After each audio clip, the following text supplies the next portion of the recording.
solamente, que me gusta poco esta palabra, no movilizado, sino pagado a los autónomos y a las empresas. Solo la hostelería de Galicia, que es ahí dejándose la piel en ello, pero también en gran medida dice en el Real Decreto, son esos 264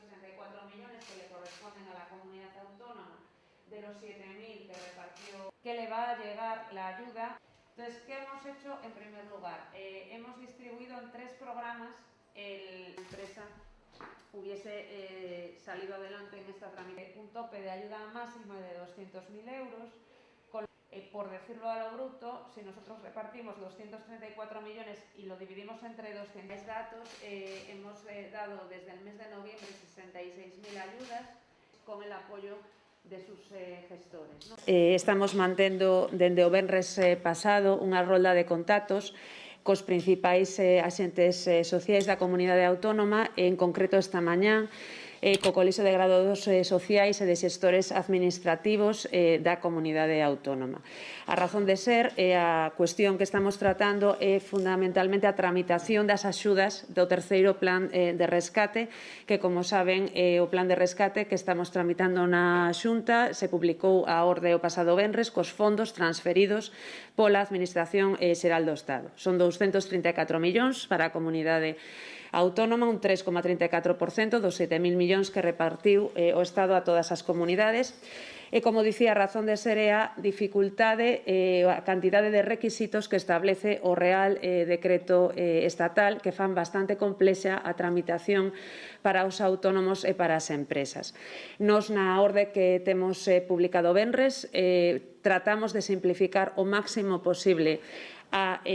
tramitación das axudas. Continuamos mantendo a declaración responsable o anticipo do 100% cun sistema telemático de solicitude e ampliamos sobre os 95 CENAEs que establecía o Estado no Real Decreto, porque así o posibilita, a calquera actividade económica, calquera empresa de calquera sector, sempre que este afectado pola crise, o cal se demostra por unha baixada, unha caída de facturación entre o ano 19 e o ano 20 dun 40%.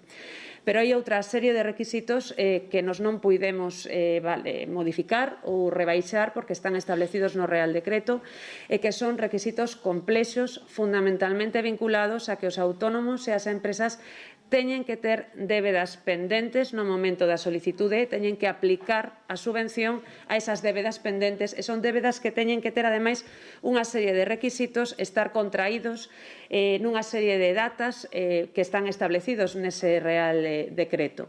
Isto, as débedas pendentes, xunto coa cantidade de información fiscal que teñen que presentar as empresas, dificulta, como digo, moito a tramitación. Por esa razón estamos intentando traballar cos colectivos que máis están apoiando nestes momentos os autónomos e as empresas en Galicia, que son, por suposto, os distintos clústeres, as distintas asociacións de autónomos, empresarios, pero tamén estes colexios, estes graduados sociais, estes xestores en Galicia que, gracias a eles, xa tivemos o éxito que tivemos nos 2 primeiros plans, porque estiveron apoiando os autónomos dende o primeiro momento, axudándolles a xestionar con axilidade, con rapidez as axudas. En este terceiro plan penso que van ser peza clave, así lo estamos transmitindo,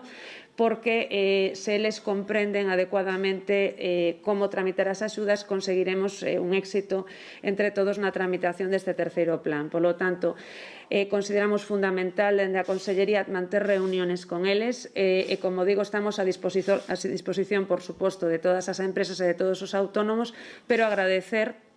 a labor e agradecer a dedicación que están tendo xestores e graduados sociais nesta labor de apoio e de intermediación coas empresas.